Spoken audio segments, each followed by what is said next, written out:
Hi, Chapman Steve with another video, and I'm going to talk about the grand plan. I'm going to talk about myself for a minute, and there is a point to all this, but let me go and continue. And the grand plan, the last week I have been working on where we have a carport at the house, and we get very high winds. And so what I was doing is making it more secure to the ground, doing all kinds of stuff on that, and I happened to be on the ladder about 2 days ago, and it was about maybe 16, 18 feet high. And I'm just doing the last bolts, just taking care of some stuff up there, and I don't know how to describe it to you, but I was about to fall. Things that happen, all of you know, when you get into that mode, that you're out of control. You don't have control of what's going to happen to you, so fear sets in. And I was going to fall, and to be honest with you, I knew if I fell, I wouldn't be here talking to you today. That's how serious this was. But I got to tell you, the other part of this whole story about the grand plan that I'm kind of telling you is that the ladder stayed steady. Even though I was feeling that experience of out of control, out of fear, the ladder just stayed steady. So there were forces behind all this, and I talked about guardian angel, all that stuff. There were forces at play. But the other thing the point that I'm trying to make is the grand plan. You cannot deviate from that grand plan. We all have the grand plan. Before we're born, we have some sort of an idea. We don't know all of it, but we have a certain idea of what things are going to unfold, the future, what it's going to. We kind of have an idea. And as I said before, when you come into this life, all that you knew, all that you've known before is temporarily erased. You're taken out. You have to be in this life for real. But the grand plan, we all have that grand plan. And you can't deviate. And the other thing about it too is that, I see things at the hospital. And all of you, in one way or another, have visited somebody in the hospital, or there's been some sort of circumstance that's been pretty critical, so on and so forth. You go by the rooms, you see what goes on. I see it every day that I'm here. And the one thing I'm going to tell you is that in 1 second, your life can change. Oddest things happen to people here. The craziest damn thing is how people fall, whatever it is, and the people when I talk to them, it is really about the grand plan. And I tell them sometimes what happens, we talked about this before, the challenges in life.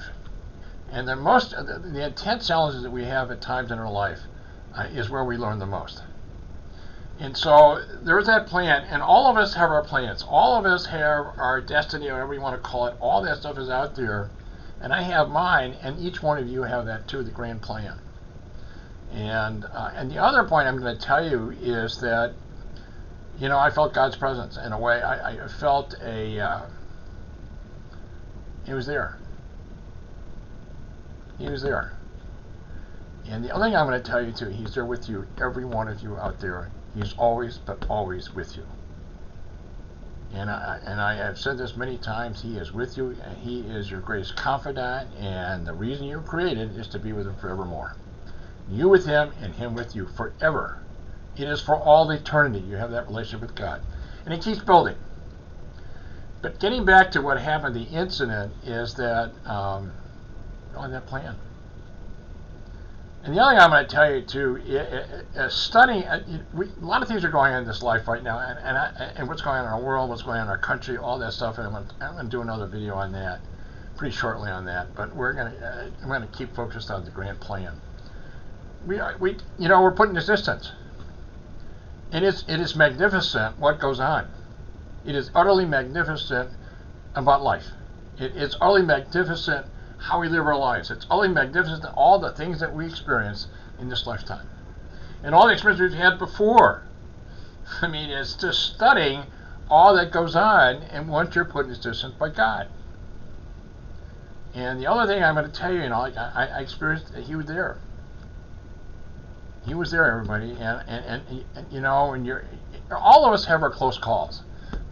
Sometimes you may be going home, and the back of your mind, you're having dinner, maybe with your family, whatever, and you just knew you're lucky to be at that dinner. Something you just knew it could have gone wrong. And but to get back to the point, everybody, life is magnificent. God is magnificent. We all are magnificent in our own way. It is stunning how magnificent we truly are. And somehow, I don't know what's going on in this world today. That's a whole nother discussion. But anyway, I wanted to share the story with you. I've had other close calls. We all have our close calls. I used to surf, some years back, and I was surfing in La Jolla, and I was on a wave, and then I fell off the board. Another huge wave came at me and took me underwater, and I thought I was going up, and I was actually going down. And I got back up, and nobody was on that beach, but nobody was out there. And I had that last breath. I had a car accident back in 2010. I told you about that. And but all of us have our close calls, and they are significant. In other words, they're significant in how we experience it, how it all works in just our whole experience of life, our whole experience of just existing. Anyway, I'm going to go ahead and end it. I really appreciate your time for watching the video. As always, I hope your day is going well. And until the next video, I appreciate you watching this video. Thanks again for watching. Thanks again.